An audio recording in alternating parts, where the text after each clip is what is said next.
Amis du jour, bonjour, c'est Jean-François du Web et la Tortue. Bienvenue dans ce nouvel épisode des Actus de la semaine, le condensé de l'actu social média. C'est parti. Cela faisait 2 podcasts des Actus de la semaine où je ne vous parlais pas d'Elon Musk et de son rachat potentiel de Twitter. Eh bien, c'est incroyable, mais encore un nouveau rebondissement puisqu'Elon Musk a finalement décidé de racheter le réseau social au prix initial, c'est-à-dire 44 milliards de dollars. Bien entendu, par la même occasion, cela veut dire que les poursuites engagées par Twitter sont annulés si bien sûr ils arrivent à rentrer en accord les uns avec les autres. Mais ce n'est pas pour autant que tout est positif puisque Elon Musk aurait parlé d'intégrer Twitter dans une super application, ce qui veut dire que deviendrait réellement l'identité initiale de Twitter si elle était fusionnée, je dirais, avec une application qui fait encore plus de choses à côté. Le réseau social reste néanmoins du coup plongé dans le doute puisque même si Elon Musk arrive à trouver finalement un accord de rachat avec la société Twitter, eh bien celle-ci ne sait pas trop à quelle sauce ça va être mangé à l'avenir. Alors sachez néanmoins que tout n'est pas joué puisque les deux protagonistes, Twitter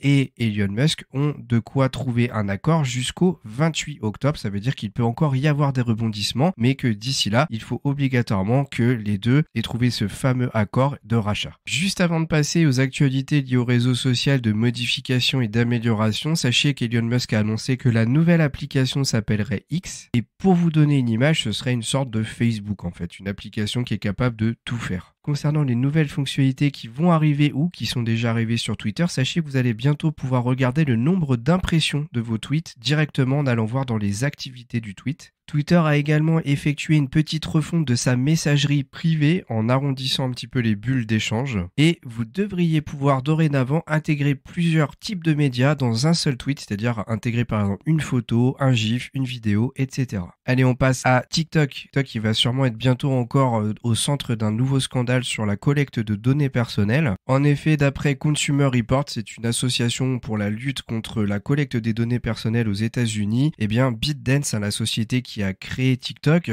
collecterait des données même si vous n'avez pas l'application installée sur votre téléphone via des trackers placés sur des sites internet. Pour faire simple, ce sont des sites partenaires de TikTok qui en fait intègrent des sortes d'outils de mesure statistique qui sont transférés à la société et ça permet en échange d'utiliser de la publicité ciblée sur le réseau social de manière plus avantageuse. Il faut savoir qu'aux États-Unis, TikTok est menacé d'être littéralement retiré des stores Apple et Google, les Play Store, et que avec cette nouvelle affaire qui est en train de ressortir, on va voir ce que ça va donner, mais ça pourrait littéralement signer le boycott s'il n'y a pas d'accord trouvé entre les États-Unis et la société. On va voir, affaire à suivre. Bon, en attendant, le réseau social va très bien. En Europe, TikTok a littéralement multiplié son chiffre d'affaires par 6 entre 2020 et 2021, donc pas de problème, ce sont des chiffres qui ont été publiés récemment. On y constate également que la croissance du réseau social et donc de la société ByteDance par la même occasion est juste stratosphérique. TikTok qui par la même occasion est en train de lancer une sorte de principe de monétisation à la sauce YouTube. En effet, dorénavant, si vous remplissez certains critères,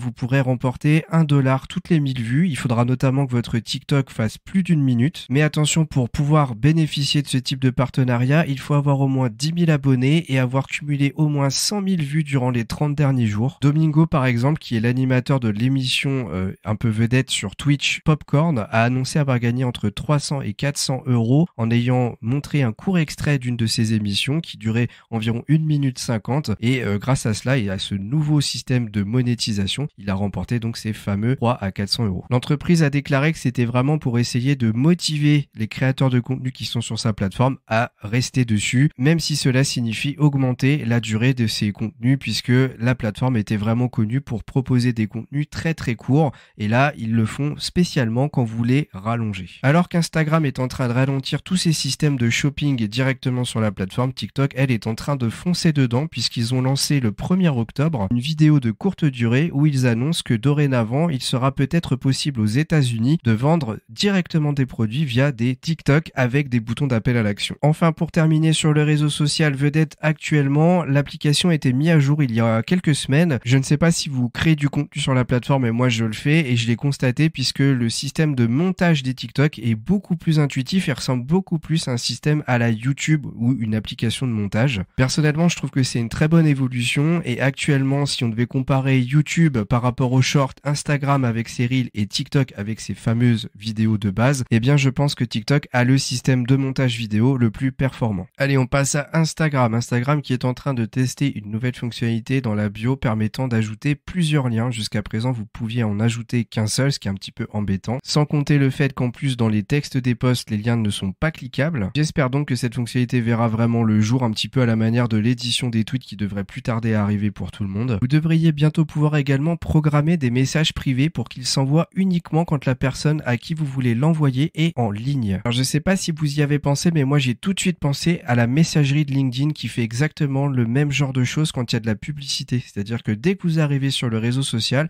comme par hasard, vous recevez un message, c'est-à-dire que la personne, c'est comme si elle venait de voir que vous vous étiez connecté, et là vous recevez un message un petit peu de prospection automatisé via le système publicitaire de LinkedIn. Et bien là, je pense que ça va être un peu la même chose. Faut pas oublier qu'actuellement Instagram est en train de trouver des stratégies pour mieux regagner de l'argent. Un autre système publicitaire qui pourrait arriver très rapidement, c'est la publicité directement dans votre feed, c'est-à-dire qu'on va voir tous vos images et au sein de vos images, automatiquement, eh bien Instagram incorporera des publicités adaptées. Enfin, Alessandro Paluzzi parle d'une possibilité de refonte du système de préférence de paramétrage de l'application Instagram qui pourrait arriver prochainement. Petite news sur Facebook, les semaines se suivent et se ressemblent pour le réseau social qui cherche à remonter la pente. Première perte de vitesse depuis le lancement du réseau social en 2003. Et donc Facebook a annoncé la fermeture en 2023 du système Bulletin, leur service de newsletter intégré à Facebook. Il devrait donc être arrêté alors qu'il n'existait que depuis un an. Allez, on passe à YouTube. Il est possible, attention, ce n'est pas encore certain, que les vidéos format 4K soient réservées aux utilisateurs premium de la plateforme. Apparemment, un utilisateur de Twitter a partagé une capture d'écran où on y verrait un choix 2160p qui correspond à la 4K avec un sous-titre juste en dessous écrit Premium. Attention, rien n'est certain, mais il est possible que ça arrive. Je vous en parlais la semaine dernière, la monétisation des shorts arrive, elle devrait justement arriver pendant l'année 2023. Pour pouvoir en bénéficier, il faudra avoir au moins 1000 abonnés sur sa chaîne YouTube, mais également avoir généré au minimum 10 millions de vues sur les shorts dans les 3 mois précédant la demande d'accès au programme partenaire. Vous l'avez donc compris, les critères de sélection de ce programme de partenariat ne sont pas les mêmes que pour la chaîne YouTube classique, puisque là, il faut 1000 abonnés également, mais avoir cumulé 4000 heures de visionnage sur les 12 mois en cours. Alors, ayant testé les shorts récemment sur YouTube, ce qui est plutôt rassurant, c'est que le nombre de vues monte beaucoup plus vite, même si vous avez peu d'abonnés, que sur une vidéo YouTube plus classique, puisque la plateforme cherche à mettre en avant ce type de contenu pour concurrencer TikTok. Alors, je dis pas que atteindre 10 millions de vues sur 3 mois, c'est facile, mais ce sera en tout cas beaucoup plus facile que pour une vidéo classique, et cela demande moins de temps à concevoir. Et enfin, YouTube va s'associer avec les hôpitaux et tous les services de santé pour améliorer son système de filtrage des fausses informations concernant la santé qui ne cesse de croître sur la plateforme. Allez, on termine avec WhatsApp qui avait mis en place une fonctionnalité de vue unique, c'est-à-dire que comme Snapchat, quand vous envoyez un message à quelqu'un, eh bien celui-ci est détruit dès que la personne l'avait regardé. Le but était de garder confidentiel un message, mais il y avait des petits malins qui avaient compris qu'ils pouvaient faire malgré tout des captures d'écran de ce message. Eh bien, si vous faites la mise à jour de l'application, vous devriez bientôt pouvoir être protégé de ce type d'astuce, puisque les captures d'écran ne seraient tout simplement plus possibles lorsque vous regardez un message paramétré comme étant à vue unique. Alors bien entendu, peut-être qu'il y aura des parades qui seront trouvées après, mais pour le moment, ce sera plus possible de le faire. Voilà, ce podcast touche à sa fin. C'était encore une semaine assez agitée, notamment grâce à Twitter et son fameux rachat par Elon Musk. Ça fait encore un podcast assez conséquent et plus long que d'habitude. J'espère que ça vous a plu. N'hésitez pas à mettre 5 étoiles, comme d'habitude. Merci de votre écoute et moi je vous dis à très vite pour un nouveau podcast du Web et la Tortue.